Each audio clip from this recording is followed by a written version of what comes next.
Today, men know the Seven as statues in the septs, but in the old days, the gods themselves walked among men.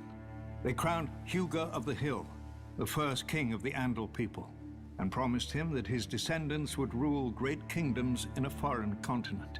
When the time came, the Andals carved the seven-pointed star upon their bodies and set sail for the strange land across the narrow sea, Westeros.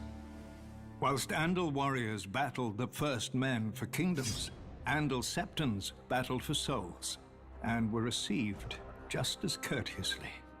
We don't know how many bold and pious men lost their lives, but adversity bred strength. Our purest and most righteous believers took up the sword to defend and preserve the faith from its enemies. So was born the Order of the Faith Militant. When Aegon the Conqueror landed in Westeros, the High Septon locked himself in a sept for 7 days and 7 nights.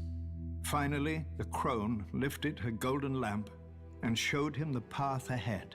The High Septon himself would anoint and crown Aegon as Lord of the Seven Kingdoms, and the Faith Militant rallied behind Aegon in governing his newly united land. Yet Aegon and his sisters never wholly accepted the faith. The High Septon had conceded Aegon's marriages to his sisters as a relic of his Valyrian heritage, which would soon fade.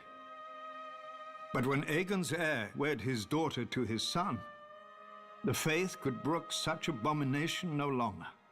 The High Septon led the denunciation of the Targaryens, and all over Westeros the Faith Militant took up their swords against the dynasty and its supporters.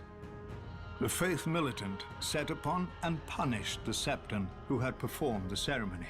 A few of the Faith Militant's more militant members even scaled the walls of the castle and would have slain the king and his family had a knight of the King's Guard not intervened.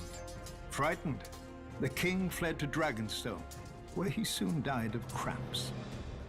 And so ascended the king's younger brother, Maegor the Cruel. His first act was to challenge the Faith Militant to kill him if they believed his rule to be ungodly. To the Order's eternal credit, they accepted. Ser Daemon Morrigan proposed a trial by 7, Ser Daemon and 6 of the Faith Militant against the king and his 6 champions. It was a contest in which the kingdom itself was at stake, and the accounts and tales are many. But at the end of it, Maegor alone lived, proving that the throne was rightfully his. He mounted the Black Dragon, Balerion, and burnt down the Sept in King's Landing, while the Faith Militant were inside at morning prayers. The screams of the burning and dying men were said to echo throughout the city. Though Maegor had won the trial by 7, he demanded the complete destruction of the Faith Militant and the faith itself, if necessary. He made war upon the Order wherever he found it. Yet the Faith Militant would not surrender, raising armies of their own and turning Maegor's own lords against him. The Father's justice may not always be swift, but it is certain. One morning, Maegor was found dead on the Iron Throne. No one knows how. Maegor's cruelty died with him. His successor saw the wisdom of a united crown and faith, and his hand reached an accord with the High Septon. As long as the Iron Throne defended the faith would put aside its own swords and its condemnation of the Targaryens. Perhaps the High Septon felt he had no course but compromise. Outlawed and hunted for years, the Faith Militant was but a shadow of its former self.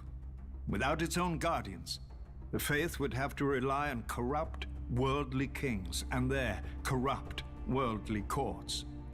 For thousands of years, the Faith Militant had stood watch over the faith. And then, its sun set.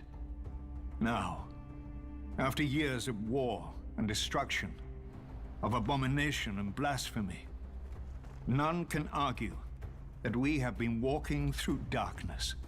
Perhaps the time has come when the sun must rise again.